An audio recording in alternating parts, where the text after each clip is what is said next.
My name is Wiktoria, and I am coordinator of the environment city team in CD Projekt RED, and I am also an artist. And I am artist because I like good stories, the ones that engage whole my personality, and image is the visual story. However, visual storytelling is one thing, and its psychological and biological perception by the viewer is second thing. In the end, we would like to respect players' intelligence, and we don't want to give them information directly, but rather make them feel things through our arts and evoke certain emotions. Our role as artists is to code content through arts we create, to evoke certain emotions, using for that the resources that our sense of sight is sensitive to. And today I will talk more about arts and a lot about traditional arts, and I will try to answer these 4 questions. What is visual perception? How do we see and how do we differ in vision? What is visual tension and ambiguity in art? What visual elements is human sight sensitive to? And what artistic decisions did art classics make in order not to tell viewers things, but rather make them feel things? We will start from a short movie, Photon by Norman Leto, and unfortunately the movie is only in Polish, that's why I have to translate it for you to English.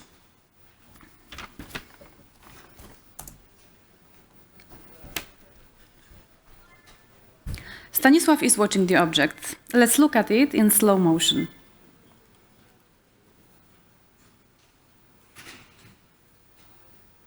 In the first second, Staszek doesn't know what is he looking at, even if he's seen it many times.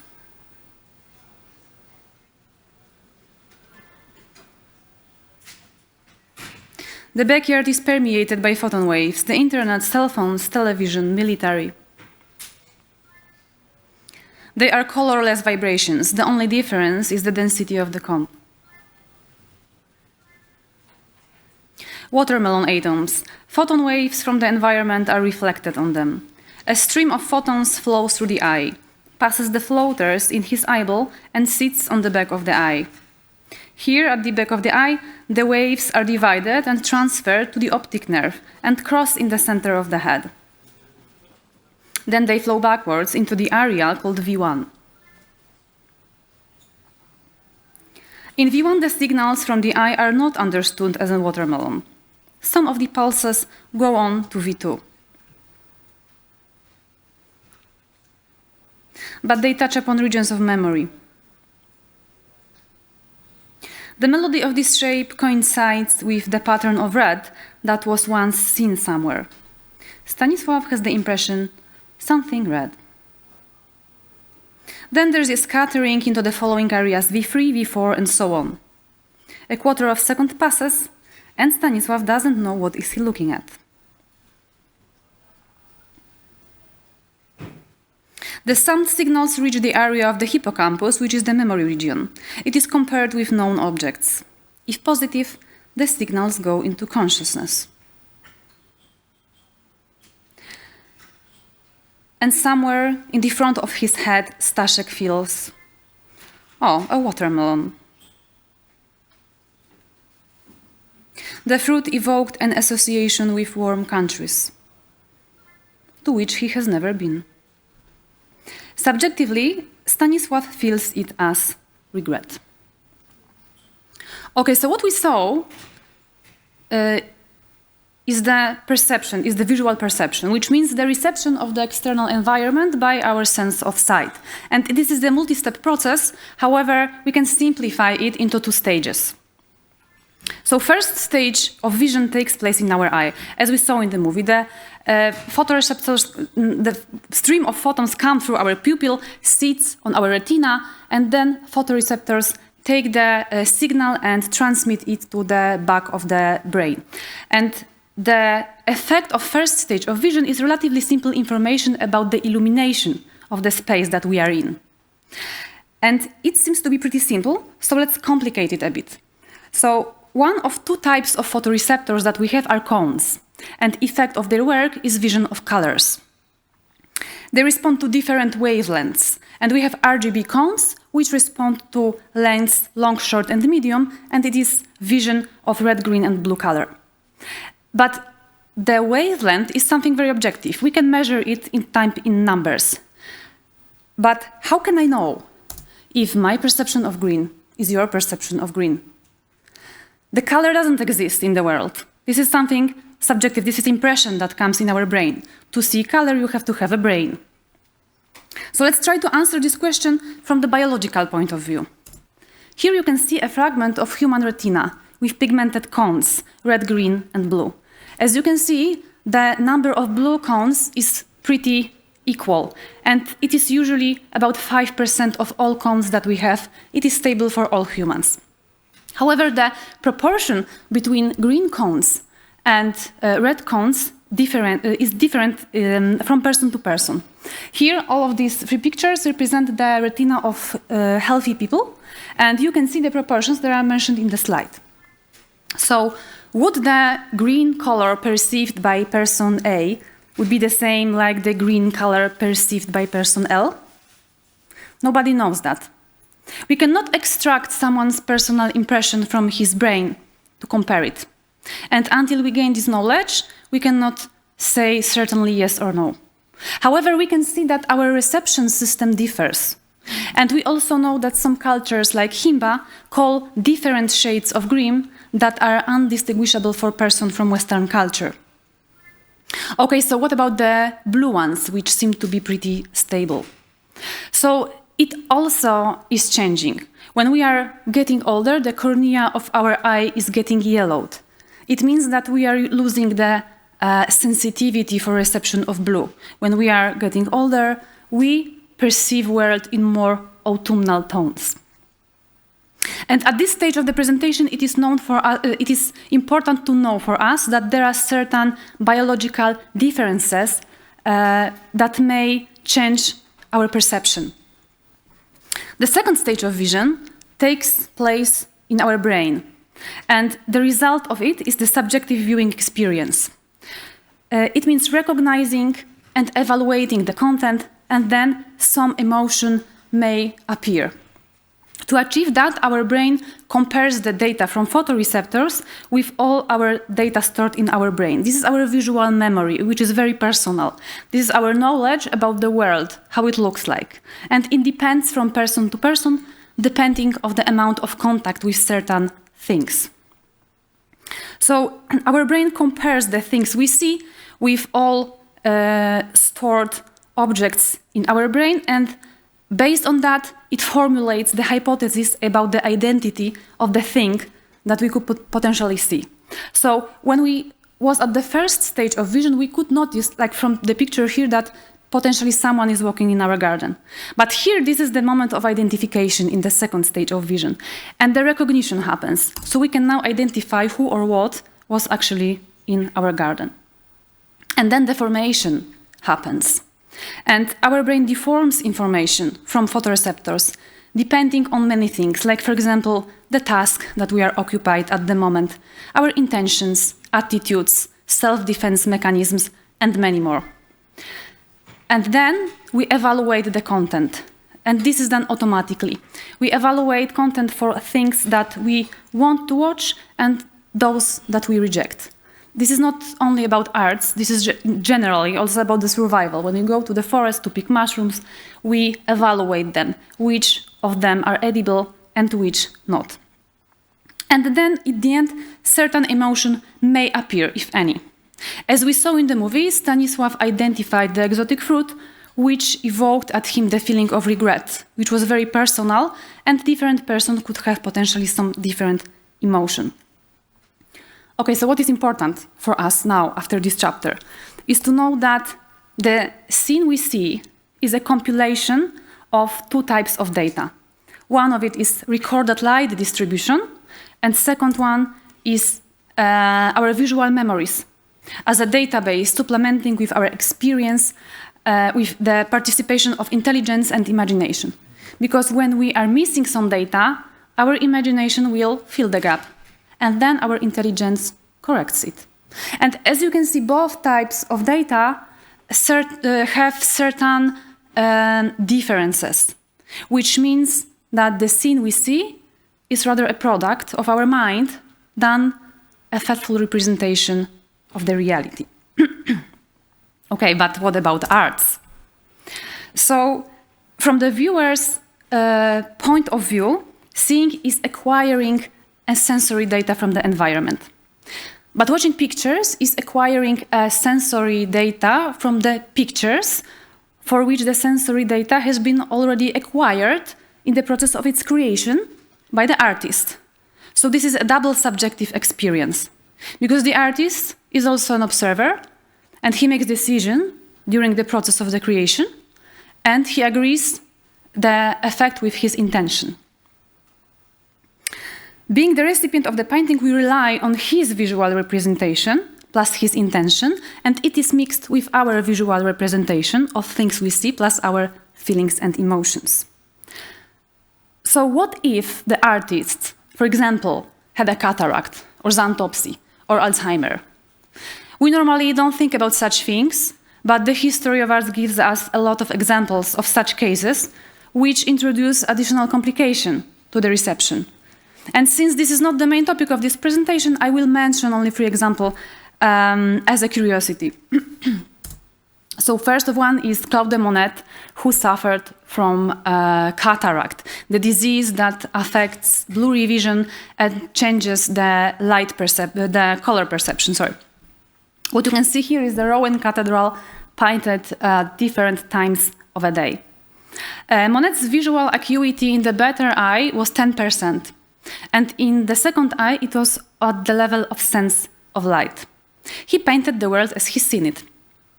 He decided for the surgery, and after that he was disappointed with the result. He complained that his vision changed, and he destroyed a lot of his paintings.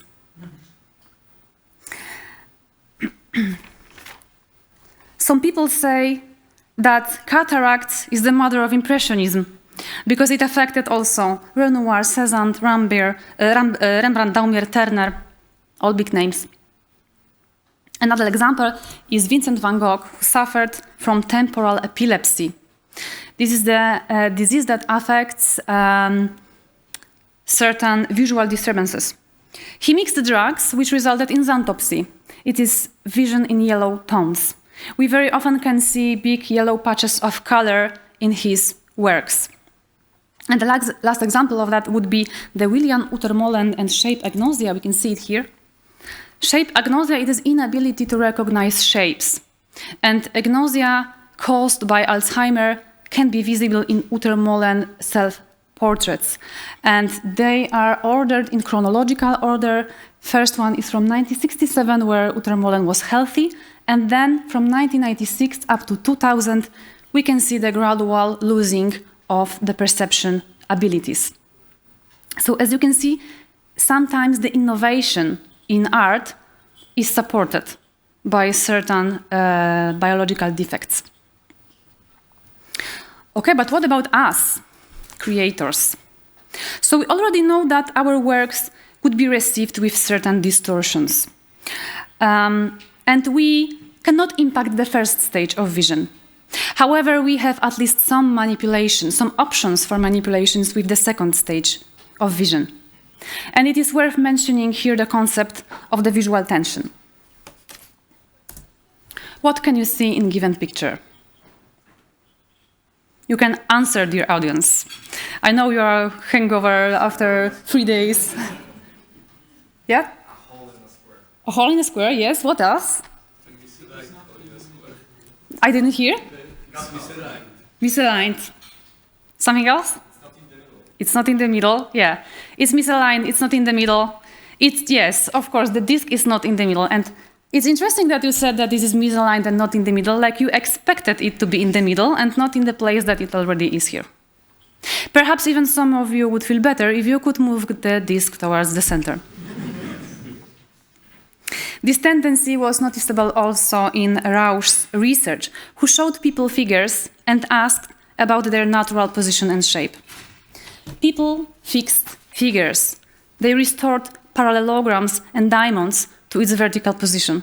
And they claimed at that time that they only restored their natural shape and position. Our brains look for simplicity. We perceive the parallelogram as imperfect rectangle. And we perceive the, let's say, 93 degrees angle as an imperfect right angle. We are dealing here with the visual tension. And the desire to move the disk towards the center would reduce this tension, exactly like in Rausch's figures.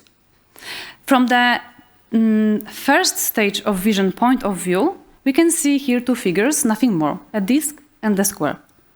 But from the second stage of vision point of view, we can see the relation here between two objects. And it doesn't appear like the disk was just moved from the center. There is something disturbing about that.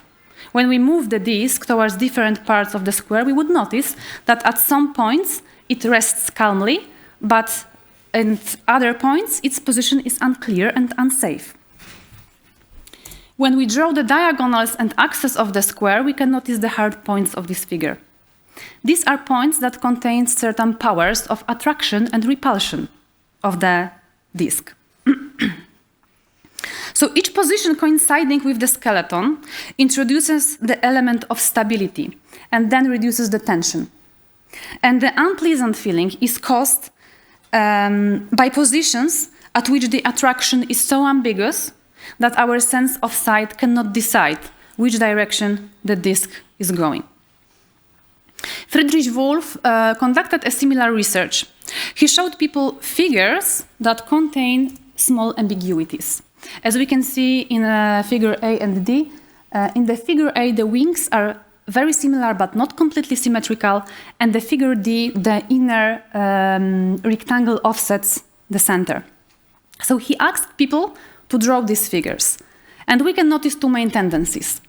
First group of people increased the symmetry. We can see it in figures B and E. They simplified the model by reducing the features. Second group of respondents increased the asymmetry. We can see it in figures C and F. They also simplified the model, but in completely opposite way. Instead of reducing the amount of features, they exaggerated it even more. And both tendencies, one to standardizing and second to exaggerating, are a manifestation of one main tendency: to simplify the scene we see and get rid of the unpleasant feeling of tension. Charlie Chaplin once said that after finishing the movie, you need to shake the tree and leave only what remains on the branches. He sought for the visual clarity. He wanted to say, I want you to know this thing. And standardizing and exaggerating have different impact on dynamics. Standardizing reduces the tension, exaggerating increases the tension, and somewhere in the middle sometimes may appear this strange feeling of ambiguity. This was also noticed in other industries, for example, robotics. In 1970, Japanese engineer Masahiro Mori conducted a research about the emotional response of humans for the appearance of robots. And as you can see in the chart, the more human-like robot bin, it was more appealing for humans, but up to a certain limit. And this is a gap called uncanny valley. This is a gap of fear, anxiety, dislike. People didn't know the look that is somewhere in the middle between a little human and fully human. But then, when the robot became less and less distinguishable from the human, the positive reaction came back. So exactly like in Wolff research, people would like to avoid ambiguity. Does it mean that ambiguity is wrong? Not necessarily. The history of art shows us a lot of examples of its conscious usage. Some styles of arts even specialized in ambiguity. Equilibrium means that all forces in the composition compensate each other. This is the moment when all action stops. So if we reduce the tension too much, it can lead us to boredom. On the other hand, the tension can lead us to stimulation. And it can take various forms like excitement, surprise, fear, delight. And works of art reflect these dual dynamics. Depending on the decision of the artist and style of work, the tension can be low and order simple, like in Kazimierz Malevich's Black Square, or the order can be complex and the tension high, like in Picasso's Guernica. Each style of the paintings can be placed on the scale from minimum to maximum of visual tension. Okay, but what about this one? What do you think? Disturbing. Yeah, so we can definitely see that something is wrong with the Pope. And the form is very dynamic. We can see a quick brush strokes on a gray canvas. And the black bands cover almost all painting, causing the impression of a cage that traps the figure. And we can see this screaming face set towards us. So here we can see the contrast between the dignified image of the Pope known to us and his representation in the painting. The subject itself has low tension. The figure of a dignitary on the throne in a calm static pose. Even his hands rest calmly on the armrests. The Pope we know and associate with our visual memory stands out from the dynamic form and expression of the face, which tension is high. The picture seems to be weird, disturbing. The picture is ambiguous. And at this point, it is also worth mentioning the concept of studium and punctum by Roland Barthes. It doesn't have any scientific background, but it's interesting from the ambiguity point of view. In his book, Roland Barthes distinguished two features of photography. This is studium and punctum. Studium is something that we can see at the first glance. This is the main topic. Punctum, however, is more difficult to explain. Roland Barthes said that this is something that resembles a sting or wound, which is, as we may guess, something that can make a strong impression on the viewer. And it may seem insignificant from the studium point of view, but it can build attention through its ambiguities. The studium of this photograph is double portrait of disabled children. The punctum is the scale. And Roland Barthes paid special attention to some details, like the boy's huge Danton collar or the girl's finger bandage. However, I will add two words from myself. Here we can see in the background two trees and the forest behind that. This makes a common field of reference. Having that, we can read the scale. And the background is consistent. Foreground, however, contains some ambiguities. And it's not only about the difference in height of children, but also size of some clothing parts, body parts, some accessories. It seems like particular objects in the foreground does not fit the size of other parts, is isolated in terms of scale. This picture seems to be weird. It contains ambiguities. Okay, we already know how we see. We know that we are different and we can perceive things differently, both objectively and subjectively. We know what is visual tension and what is ambiguity in art. Now, in the second part of the presentation, I will tell you a little about the visual language. So, when we look at the picture, we look at the whole. And the whole thing makes an impression before we can identify certain elements. We see there's some. And then, after further inspection, we can see some things some elements, visual elements that the painting contains. These are things that catch our eye. These are things that our sense of sight is sensitive to. And this is my list of these things. You can find a lot more in the internet, and all of them are fine. However, I would like to mention only that, for me at least, some of them are more related to identity of objects, while others are more related to relations between objects. And today, I will talk a little about a few of them mentioned here. We can start from perspective, and I will not talk about the rules of perspective. I will tell only about its impact on storytelling and what artistic decisions some art classics made to use perspective for the storytelling. So first one, you already know, I think all of you know, this is Leonardo da Vinci, The Last Supper. And we can see the symmetry here. Students are equally distributed on the right and on the left. Jesus is in the middle, and between him and students there are patches of negative space, and they do not exist between students. So it divides him, the Jesus, from the students as a mass. Leonardo used convergent perspective. All lines that we can see here in the room are running towards one place in the picture, which is the center and the head of the Jesus, and also the vanishing point. So we know exactly where to look at. He leads our gaze to the most important part of the composition. Also, the arc above his head is kind of halo incorporated to the composition. Very easy shot, very effective. We know who is important. We know where to look at. What about this one? Any ideas? Okay, so here, this is Giorgio de Chirico, Melancholy and Mystery of the Street.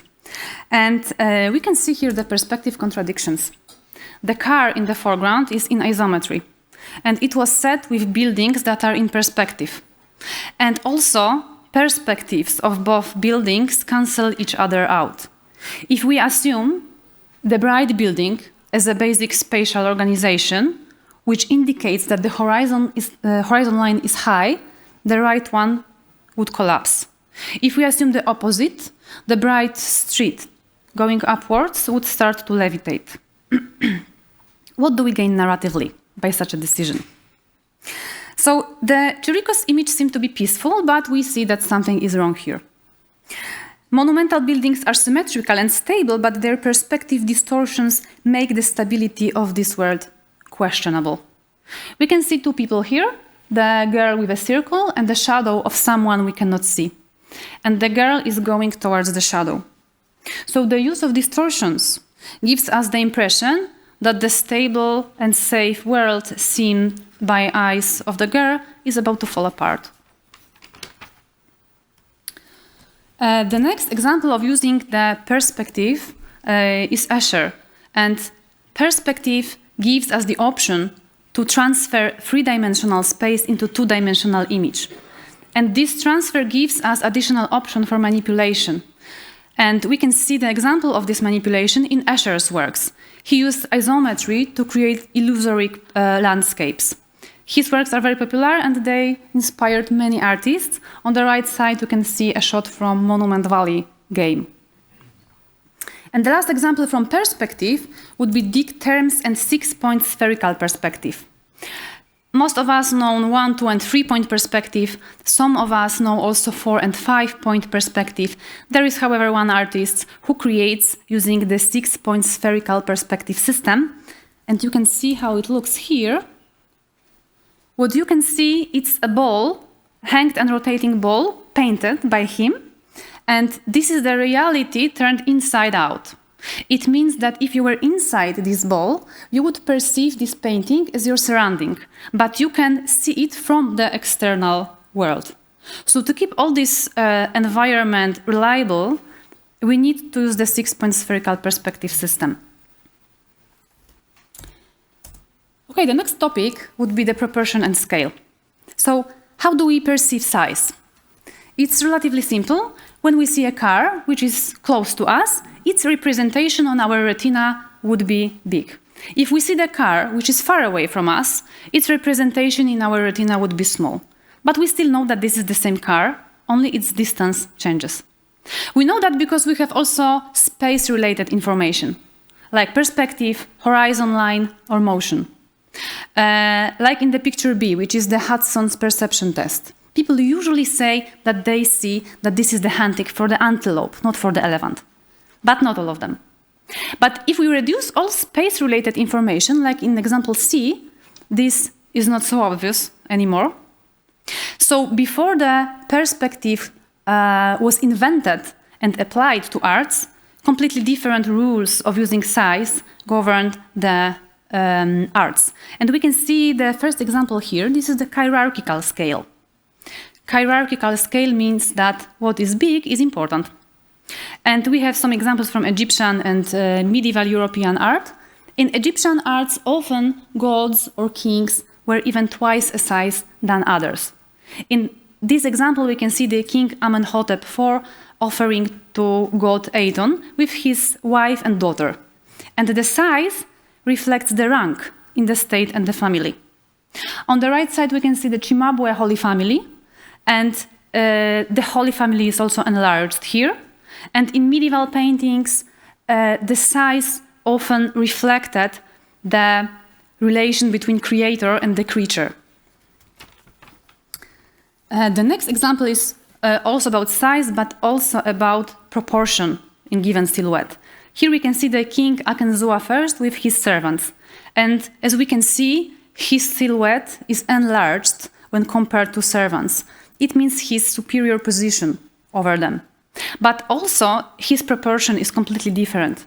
His silhouette in height contains 2.5 heads, while his servant's silhouette contains almost 4 heads in height. And it was intentional artistic decision to make the impression of the king's intelligence and wisdom more visible, as it was more important in this culture. And the last example from scale and proportion, more from contemporary times, it's Spitzweg and Mehofer. And in both cases, we can see the enlarged insect.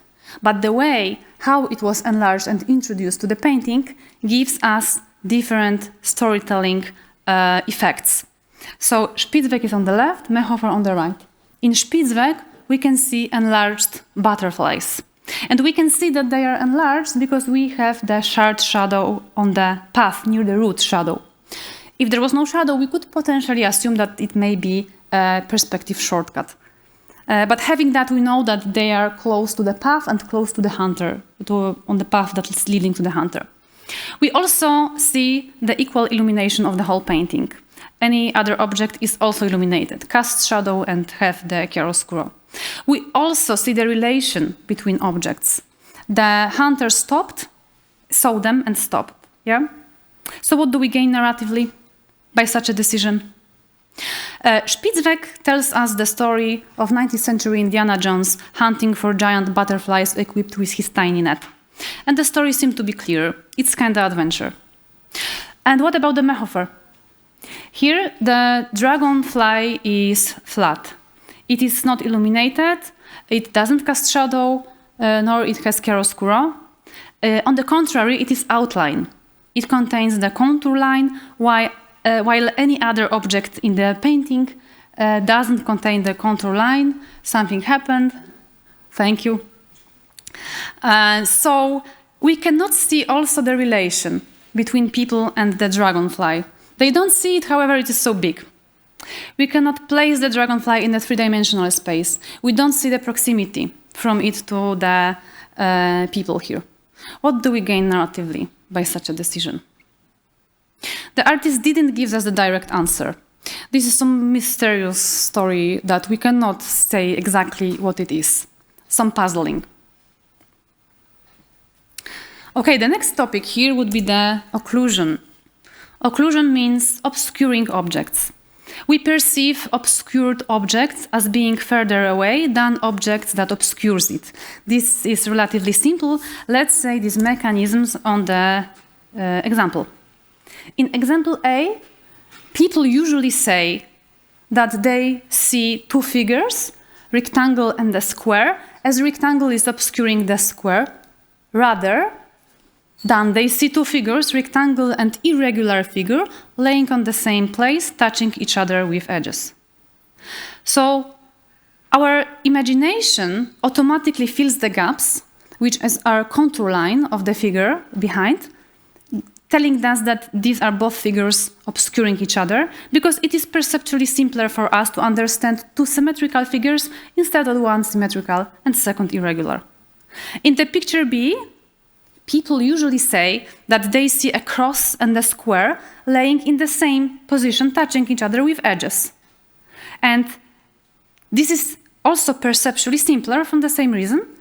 Our imagination theoretically could tell us the contour lines, like in the example A, but it doesn't do it. Because this is perceptually easier for our brains to perceive two symmetrical figures. And it is worth remembering for artists when we work on a daily basis with the occlusion. And occlusion was the most fundamental tool for building depth. This is still the tool for building depth. But before the perspective rules were invented and applied to arts, this was the most basic solutions for building depth. It appeared in all cultures in the world, and we can see some examples here. Before we go to the present day, I would like to also show you one example of occlusion from ancient Assyrian arts. These are lamassu, human-headed winged lions from Assyrian palaces. They stood on the entrances for palaces. And as you can see, they are a little bit squarish.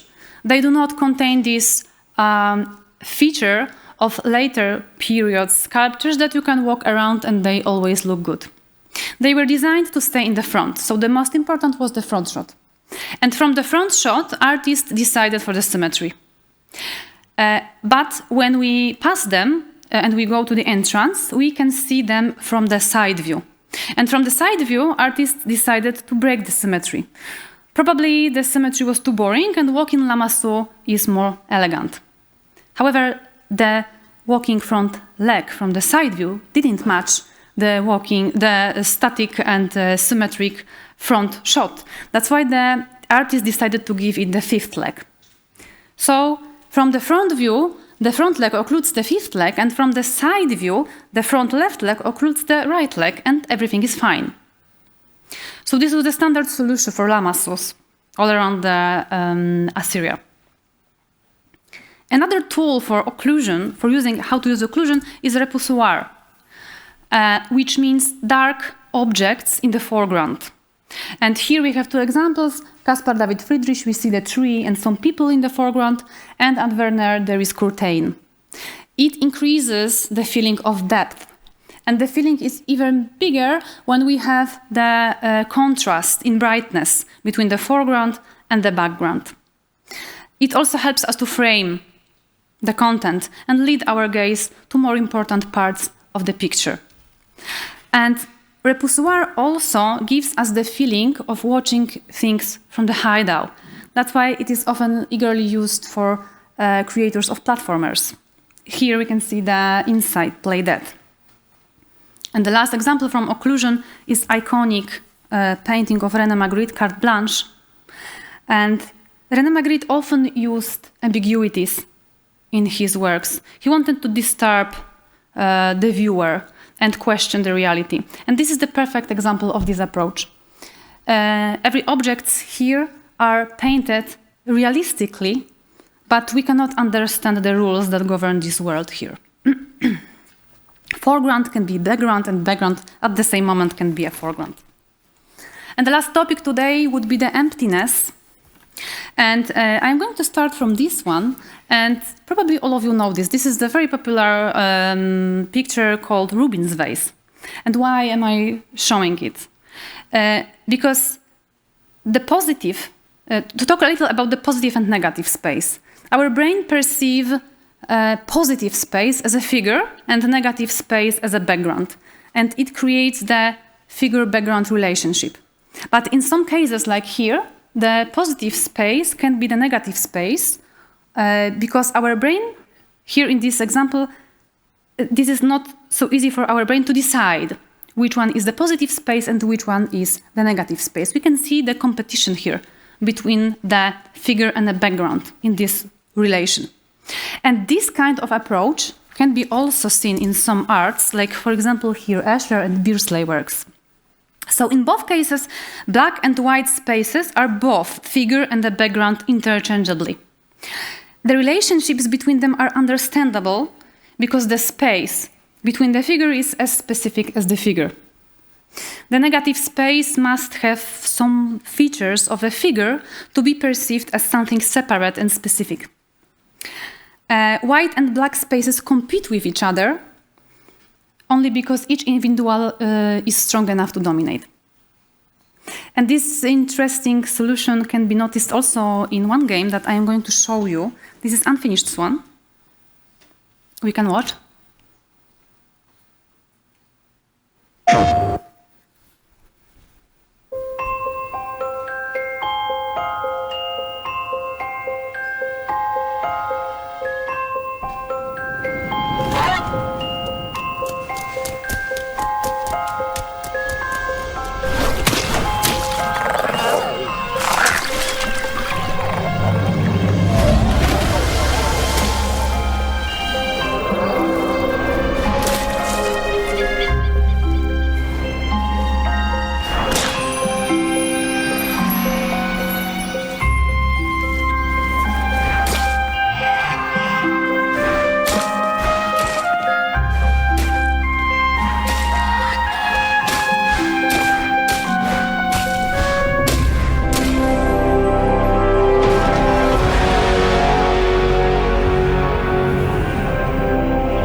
Okay, so let's come back to traditional art. Sometimes we also have too much content, and we need to reduce the amount of noise. So the patches of negative space helps us to manage the amount of information in the picture. On the left side, we have some example from Asian art, and in Asian art, patches of negative space were often used to divide the certain parts of the landscape, or sometimes also to blend in the text. On the right side, we can see the Michelangelo, and he used patches of negative space to divide groups of people into chunks. So it is easier for us to understand what is going on in the picture. Okay, but what if we have not enough content? In the history of art, it had even a name. It was called horror vacui, which manifested in fear from emptiness. We had to wait until 20th century for the negative space to become a separate topic. And artists from the style known as post-painterly abstraction aimed for the confrontation between the viewer and the painting. They used giant scale canvases filled with the intense color. And the most important was the feeling that the viewer has in the museum, like the overwhelming by this immense redness. Like here we can see also the stripes, the blue one on the left and the yellow one on the right. It's almost invisible, but you have to believe me that it is there. So the title of the work can justify this overwhelming feeling that may appear when you contact this work in the museum. We also know it from movies. When we see a man in extreme long shot towards the immensity of emptiness. Here, two examples, Arctic and Blade Runner. In Arctic, the protagonist crashed in the Arctic and needs to make a decision either to stay in his relatively safe camp or go into the unknown. And in Blade Runner, the protagonist traverses the wastelands of Las Vegas.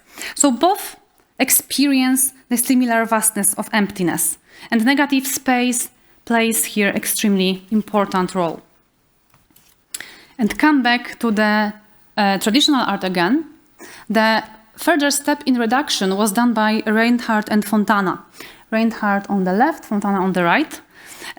Reinhardt, here in this picture, it can be seen as monochrome, but actually it has a scale of colors, but unfortunately it can be visible only when contacting the original work in the museum. So if someone of you is going to GDC next year, I encourage you to go to San Francisco MoMA to see it live.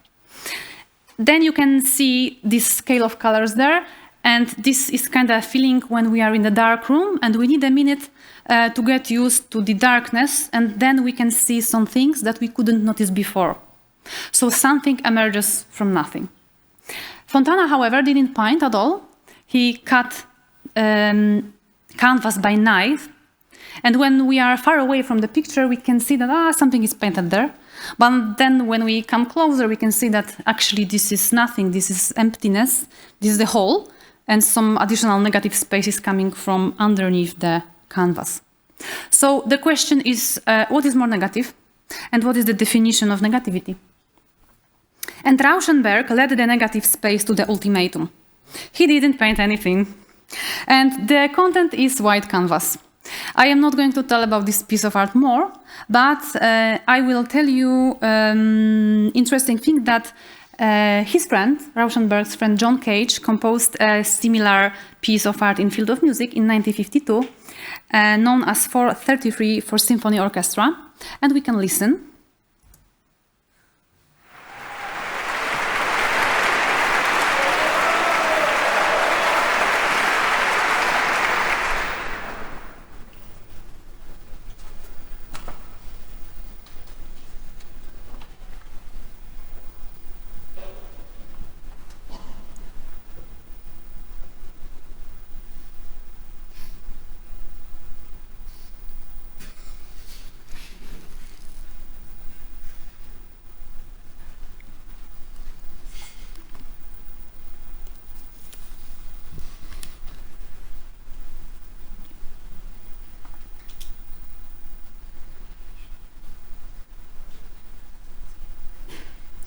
Okay, so I guess you already know what is it about.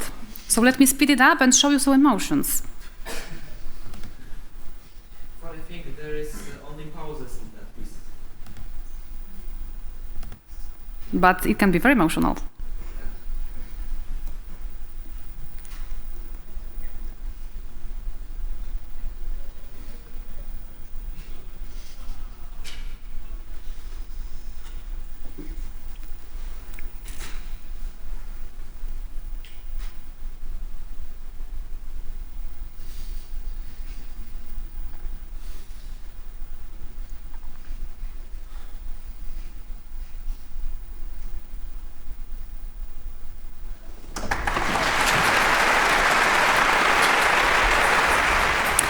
So these works are, of course, radical.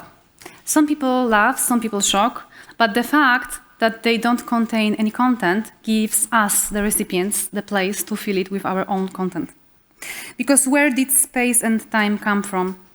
And why do we have even something instead of nothing? We don't know that. The science doesn't give us an answer, but artists can. Thank you.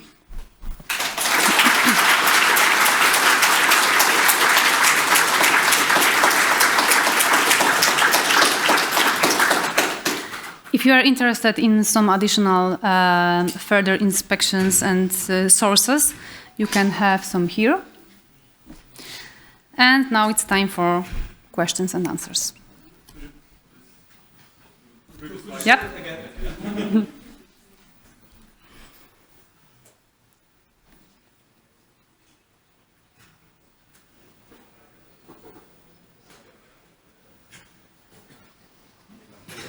Okay, there is one question.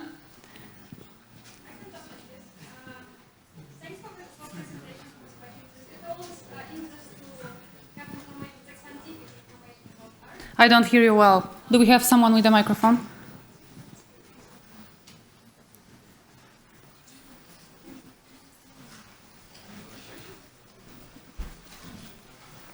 Okay, thanks for presentation. It was always interesting to listen to some scientific explanation of art. I have probably a strange question, but this is presentation about art perception.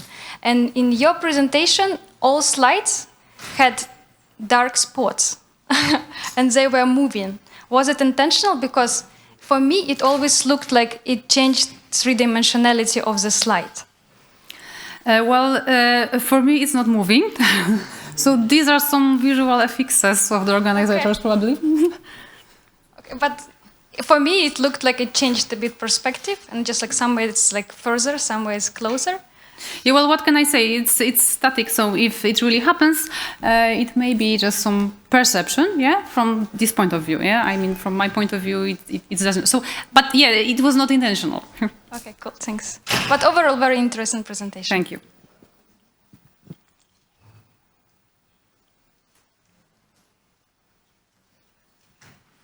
Okay, so I guess we may end. So thank you very much.